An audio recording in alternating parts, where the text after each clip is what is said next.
how you'll meet your soulmate based on your Venus placement. We're going to walk through all 12 houses, and there's so much more we can look to for this in your chart. This is just one little generality. If you want to learn more, come join my Become an Astrologer course, because I have a whole bonus lesson in there on the timing of meeting your partner and how to go into more detail using your chart. You can literally use your astrology chart to find anything out about yourself and your life, and that's what my course teaches you. Let's start with the first house. Venus in the first house, you'll probably meet your partner by doing something for you. Clothes shopping, getting your hair done, getting your nails done. Like, I know it sounds not possible, but trust me.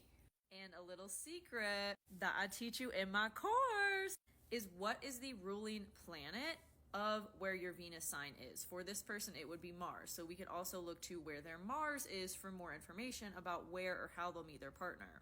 For this person, it's the 12th house. So a spiritual event, in a bookstore, meditation retreat, healing workshop, anything like that.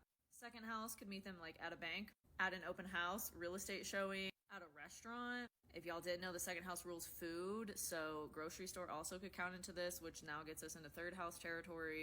Already talked about the third house, running daily errands, going for a walk in your neighborhood, going to a park near you, taking a short little road trip. Second house could also be like shopping in some sense, at a mall, car dealership, anywhere where you're accumulating possessions like food or like a furniture store.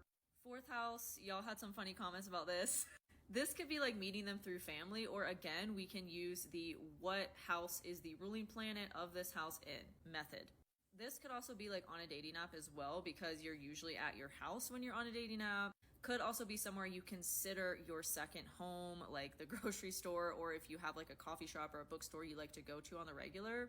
Third and fourth house are similar in that way, where it's like somewhere you consider your home, right? And it could also be, like I said, through family, through a sibling, through an aunt, a cousin, or like you move and your movers, one of your movers, I don't know. There are so many possibilities.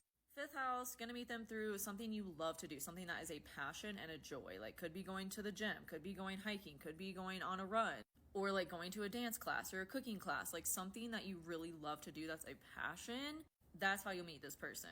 Or through like a child. That's for some very specific people though. Sixth house, definitely gonna meet them through work. Could also be like at the gym, but most likely to be a coworker is Venus in the 6th house and Venus in the 10th house. Or somewhere you go to work, like if you go to a coffee shop to work sometimes, or you work from a library or whatever, like that's this energy, 6th house. 7th house, already went over that in my last video. It's probably someone you already know, someone you'll meet through a friend or an ex. 8th house honestly gives me similar energy. Like Venus in the 8th house gives, you could meet them through someone you hooked up with before, or like a one night stand turns into something, you know.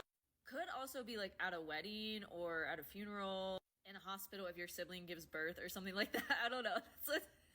Again, there's so many potentials and possibilities for each one, and your chart is so unique to you, and there's so much more than just going off one generality. Like I said, join my course. It'll teach you how to look at your chart holistically, because it's really a whole picture and a whole story. 9th house, already went over that one. International travel, at school, college, higher education, going to like, taking a course or something like that. At the airport. I have this in my chart. I cannot tell you how many people I've met in an airport, on an airplane. And when I'm like on a road trip or in a different state, like every single freaking time. 10th house, through your work, through your career, like through your reputation. This is also giving like, oh, two people our friends set us up on a blind date kind of thing, because my friend recognized I needed to find someone and they had someone to refer to me. That's kind of like Venus in the 10th house energy. Or literally meeting them through your career. Like if you're a business owner and you go to a convention that teaches you about like entrepreneurship or whatever, like meeting them there kind of thing. 11th house, through social media, dating apps, or your literal friends. Like you go to an event with your friends and you meet someone there. I already talked about the 11th house in my original video. 12th house, already kind of talked about this a little bit as well. Meditation retreat, doing something spiritual. Like if you go on a trip to India to find yourself, like that kind of thing. 12th house can be a tricky one too, though. Like if you're not into any of those things, definitely check out where the ruling planet of this house is. How does this resonate with you? Let me know in the comments.